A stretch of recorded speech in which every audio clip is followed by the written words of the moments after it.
Jesus tells the story of the renters who are unwilling to pay their just dues.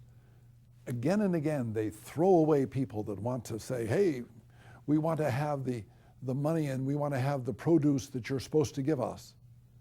The story is one in which Jesus is explicitly telling the chief priests, the scribes, and the Pharisees, make sure that you understand you have been the one that's rejected the Word of God through many, many years.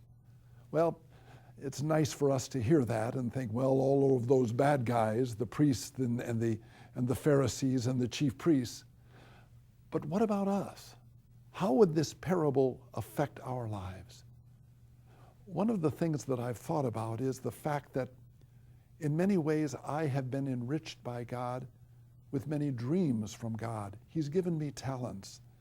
And with these talents is the great desire that God was saying, use them, Michael. Allow the gift that I've given you to reach out and change the world.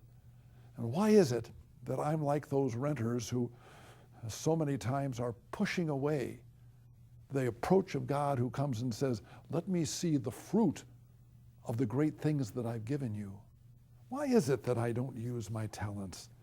Well, I've thought about that, and I think one of the main reasons is because I'm lazy.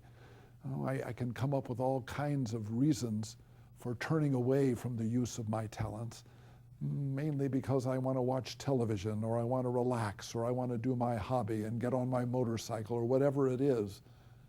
I can run away from the gifts that God has given me because of my laziness.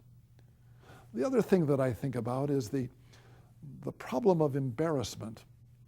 Whenever I have a gift or a talent from God, it's something that needs to be cultivated. It needs to be cultivated by using it. And whenever I use a talent, I'm opening up the possibility of people laughing at me and misunderstanding me.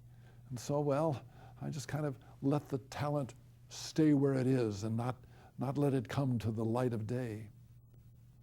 Another reason is that I don't want to accept the responsibility of using my talent. Once you've developed a talent and it starts to go out into the world and in an effective way starts to shine, well, I can't just drop it. I've got to start to be faithful to that talent. I've got to be very responsible. Well, let's think about that today. Let's think not just of those nasty chief priests and the elders and the scribes. Let's think about ourselves and know that we have been entrusted by God with special gifts.